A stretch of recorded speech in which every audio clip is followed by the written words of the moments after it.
નમસ્કાર વિદ્યાર્થી મિત્રો, શ્રી કર્મયોગ વિદ્યાલય કલ્યાણપુર ઓનલાઈન ક્લાસની અંદર આપ સર્વેનું સ્વાગત છે।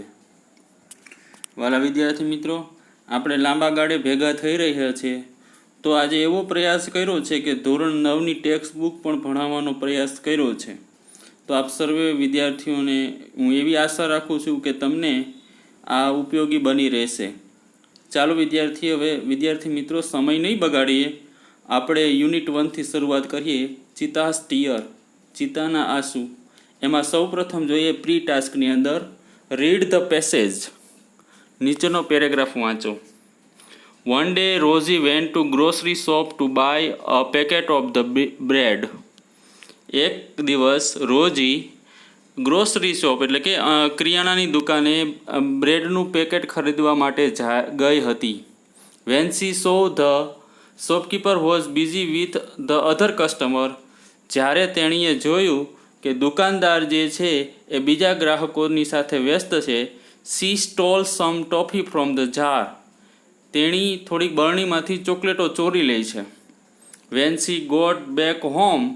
જ્યારે તે પાછી ઘરે જાય છે, her mother ask her from where she had got the toffees. ત્યારે તેના મમ્મી તેને પૂછે છે કે આ ટોફીઝ તને ક્યાંથી મળી? Rosie told her mother the truth. Rosie આ બધી વાત એને સત્ય બતાવે છે। Her mother said it is really very bad to steal. તેના માતા કહે છે કે ખરેખર ચોરી કરવી એક ખરાબ ટેવ છે। The shopkeeper might not be looking at you but dishonesty destroy faith in the people. દુકાનદાર કદાચ તને જોઈ રહ્યા નથી, પરંતુ અપ્રામાણિકતા લોકોની અંદર રહેલા વિશ્વાસનો વિનાશ કરે છે। સો વન શુડ નેવર સ્ટીલ ઓર લાય। તો દરેકે ક્યારે પણ ચોરી અને ખોટું બોલવું જોઈએ નહીં। ખોટું અથવા તો ચોરી કરવી જોઈએ નહીં, અથવા તો ખોટું ન બોલવું જોઈએ। Rosie understood the words of her mother. Rosie તેની માતાના શબ્દ સમજી ગઈ। And went back to the shopkeeper to return the toffees to the shopkeeper. અને તે તેની માતાના શબ્દ સમજી ગઈ અને તે દુકાનદારને પાછી ટોફી આપવા માટે જાય છે। Rosie I am sorry for what I did. Rosie કહે છે કે મેં જે કાર્ય કર્યું છે, ડીડ એટલે કે મેં જે કાર્ય કર્યું છે એના બદલ હું માફી માગું છું shopkeeper. It's okay dear, you are a good girl. કાંઈ વાંધો નહીં, તું એક સારી છોકરી છો। વાલા વિદ્યાર્થી મિત્રો, અહીંયા આપણે આ પ્રી ટાસ્કની અંદર આપણે એ સમજવા મળ્યું કે આપણે ક્યારે પણ ચોરી કરવી જોઈએ નહીં, અથવા તો કોઈ પણ વસ્તુ જે છે એને આપણે સહેલાઈથી અથવા તો કોઈ પણ વ્યક્તિની ચોરી કરવી કે ખોટું ન બોલવું જોઈએ। આખો પાઠ જે છે આપણે એના વિશેનો જ છે। જોઈએ, read. Long ago ઝુલુ hunter was sitting under A tree. આ ઘણા સમય પહેલાંની વાત છે। ઝુલુ હન્ટર એક વૃક્ષ નીચે બેઠો હતો। His name was Idi. તેનું નામ ઈદી હતું। He saw a large herd of deer grazing in the lush green meadow. તેણે જોયું એક મોટું ટોળું ઘાસના બીડની અંદર ચરી રહ્યું હતું। He said to himself. તે તેની જાતે કહેવા લાગ્યો, this deer are really wonderful but.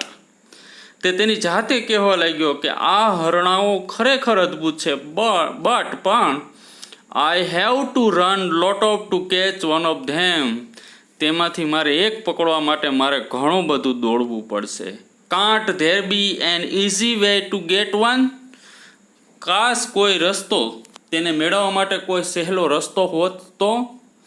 Suddenly he saw female cheetah crawling silent close to the grazing animal. તે અચાનક, સડનલી એટલે શું થાય, અચાનક તે જોવે છે કે ફિમેલ ચિતા, જે માતા ચિતા જે છે એ ક્રાઉલિંગ એટલે કે તે ઘુરકતી આ ચરતા પ્રાણીઓની નજીક આવે છે। ક્લોઝર એટલે નજીક, ગ્રેઝિંગ એટલે ચરવું।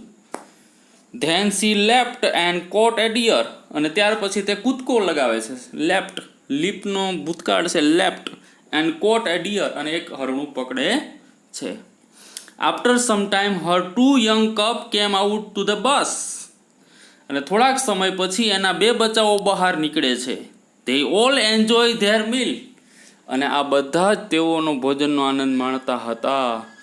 ઈદીઝ આઈઝ બ્રાઇટન, ત્યારે ઈદીની આંખો, જે શિકારી હતો એ જોતો હતો આ બધું, એની આંખો ચમકવા લાગી. They sparkle with an idea, તેના મનમાં એક વિચાર આવ્યો.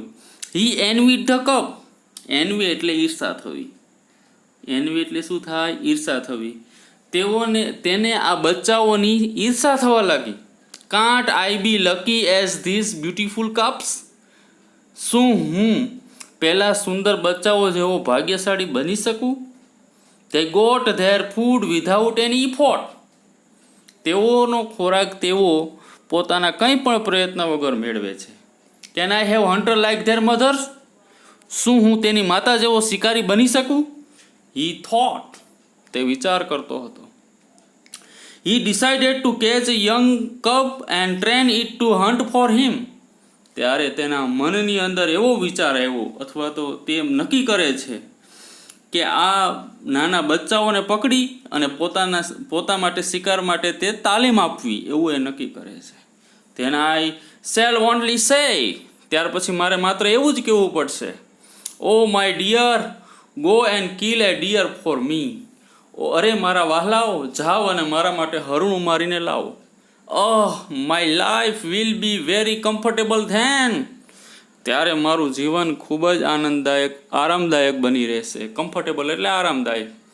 He was A quite please with his oven idea, તે તેના પોતાના વિચારોમાં એકદમ આનંદિત થઈ રહ્યો હતો.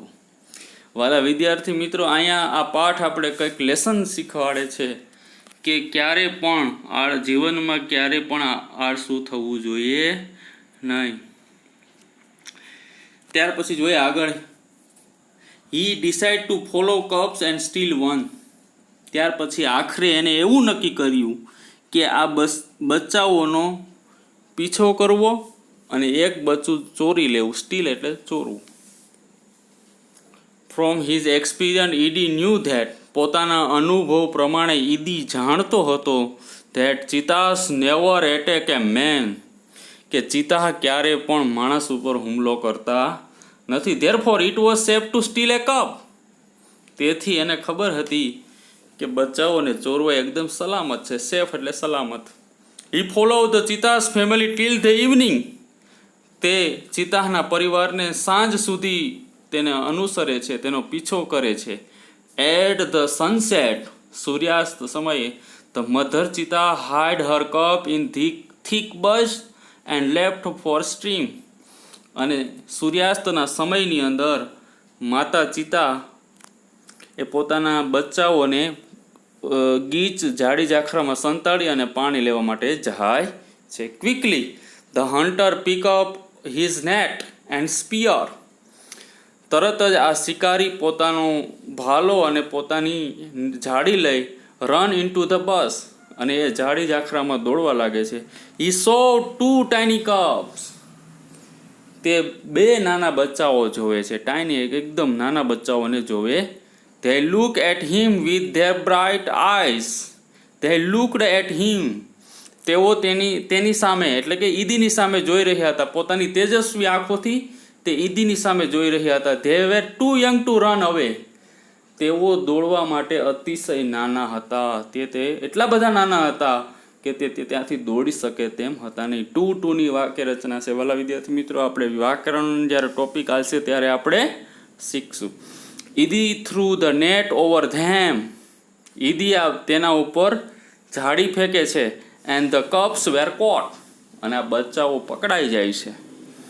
હી need one only cub but he thought, એને એક બચ્ચાની જરૂર હતી. ત્યાર પછી તે વિચાર કરે છે, it is always better to have 2 self instead of the one, તે એવું વિચારે છે એકના બદલે 2 સારા. He drag them with him and hide them under a big basket, તે પોતાની સાથે લઈ જાય છે અને એક મોટા બાસ્કેટની નીચે સંતાડી દે છે. The mother cheetah return after while, ત્યાર પછી માતા ચિતા પાછી ફરે છે. She did not find her cubs, તે તેના બચ્ચાઓને શોધી શકતી નથી. સી લુકડ ઓલ અરાઉન્ડ, તેની આજુબાજુ જોવે છે. First of all C became angry, પહેલાં તે ખૂબ જ ગુસ્સે થઈ. એન્ડ જમ્પ વાઇડલી, જંગલી રીતે, વાઇડલી એટલે શું થાય, તે જંગલી રીતે કૂદકા લગાડવા માંડી. સી સ્નીપ્ડ ઓલ અરાઉન્ડ, તે ચારે બાજુ સૂંઘવા લાગી. બટ અલાસ, પરંતુ અંતે she could not find her dear babies, અંતે તેના એ વહાલા બચ્ચાઓને શોધી શકી નહીં. At last she became sad and started crying, અંતે at last she became sad, અને તે દુઃખી થવા લાગી. એન્ડ સ્ટાર્ટેડ ક્રાઇંગ, અને તે રુદન કરવા લાગી. She cried and cried for the whole night till the next evening, તે આખી રાત્રિ રુદન કરી અને આવતી સાંજ સુધી તે રડવા લાગી. She cried and cried until her tear made a dark stain down her cheeks, એ એટલું બધું રડવા લાગી કે જ્યાં સુધી પોતાના ગાલ ઉપર આંસુ વડે કાળા ડાઘ ન થઈ જાય ત્યાં સુધી તે રડવા લાગી. સી વોઝ સ્ટીલ વીપિંગ, તે હજી રુદન કરી રહી હતી. At night the mother cheetahs cried so loudly that she was heard by a wise man living near the village. એક રાત્રિએ તેણી એટલી બધી મોટેથી રડી રહી હતી કે નજીકમાં રહેલા એક હોશિયાર માણસ દ્વારા તેને સાંભળવામાં આવી. At night the mother cheetahs cried so loudly that, એટલી બધી મોટેથી રડવા લાગી. She was heard by a wise man living near the village. એક હોશિયાર માણસ દ્વારા, નજીકમાં રહેતા ગામમાં હોશિયાર માણસ દ્વારા તેને સાંભળવામાં આવી. અહીંયા પેસિવ જ વાક્ય છે. The old main understood vote head happen, આ વૃદ્ધ વ્યક્તિ સમજી ગયા કે શું થયું. સી ઇમિડિયેટલી ટુક હી સ્ટ્રોંગ કપ, તેને પોતે તરત જ પોતાનો મજબૂત ભાલો લીધો. And came out of his heart, અને પોતાની ઝૂંપડીમાંથી બહાર નીકળ્યા. The old man Sano was very wise, આ વૃદ્ધ વ્યક્તિ સનો ખૂબ જ હોશિયાર વ્યક્તિ હતા. She loved animal and knew all about them, તેઓ પ્રાણીઓને પ્રેમ કરતા હતા, એના વિશે બધું જ જાણતા હતા.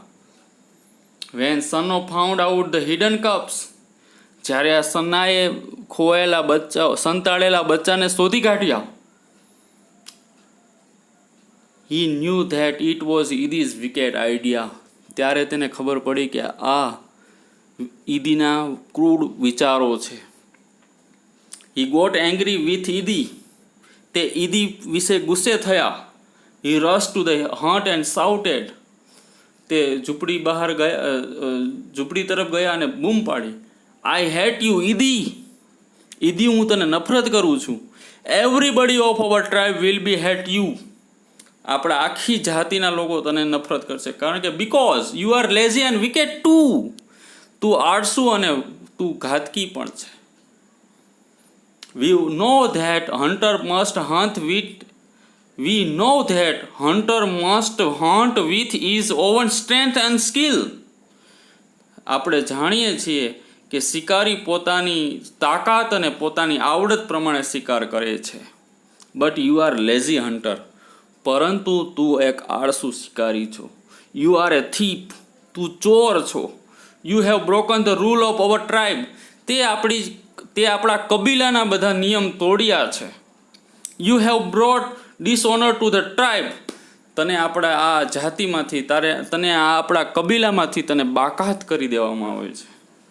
All member of hunter tribe got together, અને આ શિકારીઓના બધા જ સદસ્યો ભેગા થયા. ગોટ ટુગેધર એટલે કે ભેગા થયા.